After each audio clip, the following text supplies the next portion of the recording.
En 2005, j'avais 8 ans, j'étais en CE2, je les ai vécus donc, dans une école primaire à Neuilly-sur-Seine. Donc c'est vrai qu'à l'époque, c'était plus un œil de spectateur qu'on avait du coup. Et justement, j'avais une cousine qui vivait en Seine-Saint-Denis qui me disait oui, j'ai des amis révoltés qui veulent passer Neuilly au Karcher. Et donc moi, à 8 ans, j'avais super peur et donc je me disais, il faut que je me sauve, faut que je parte. Moi, j'avais 16 ans, j'étais en première et je pense que paradoxalement, j'étais une lycéenne super réac. En fait, je comprenais pas. Je comprenais pas pourquoi... je comprenais le mouvement, mais je comprenais pas pourquoi les pauvres s'en prenaient aux pauvres. Mais moi, je me rappelle d'un truc, c'est qu'à la télé, on nous montrait des voitures qui brûlaient, des jeunes qui se battaient avec la police à base de pierres. Enfin, c'était très violent. Et puis moi, en fait, de ce que je me rappelle, il n'y avait pas de violence. Enfin, la violence, je la voyais pas. J'ai compris qu'il y avait un problème à travers la télévision et pas à travers ce que je vivais au quotidien. Pour moi, j'étais à l'époque en Algérie, en 2005, donc j'avais 15 ans. Et justement, j'avais mon frère qui venait de partir en France et on s'inquiétait. Et donc, il nous racontait, il nous disait...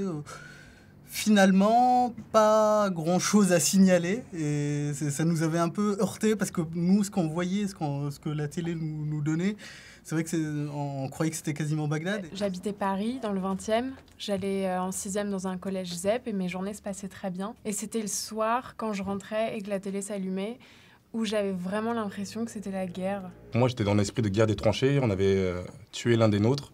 Donc j'étais révolté avec mes amis. Je me suis dit, ça aurait pu, si c'est passé à Clichy, ça aurait pu se passer à Noisy-le-Sec. Et ça aurait pu être moi.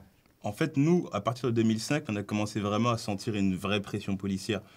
Moi, c'est vers cet âge-là que je commençais à avoir 3-4 contrôles de police dans la journée, qu'on me demandait t'as quoi dans ton cartable, et que des gens de mon âge pouvaient décrire l'association d'un pistolet sur la tempe, en fait. On n'a pas mesuré la dimension politique de ces émeutes. On n'a pas mesuré la détresse de ces jeunes qui sortaient pour caillasser des voitures. On a rénové des bâtiments, mais on n'a pas prêté attention à l'humain et aux problèmes socio-économiques en soi. Il faut que tous les Français comprennent que les problèmes des quartiers, ça concerne leur avenir. Et personne n'est à l'abri des problèmes de chômage, personne n'est à l'abri des problèmes d'éducation, de santé. Donc si on accepte de faire face à ça, on accepte aussi d'éviter à la société française de se retrouver prise au dépourvu comme elle a été prise en 2005. Et comme elle risque de l'être demain, parce qu'il n'y a toujours pas de réaction à la hauteur, ni de la part des politiques, ni de la part de l'opinion.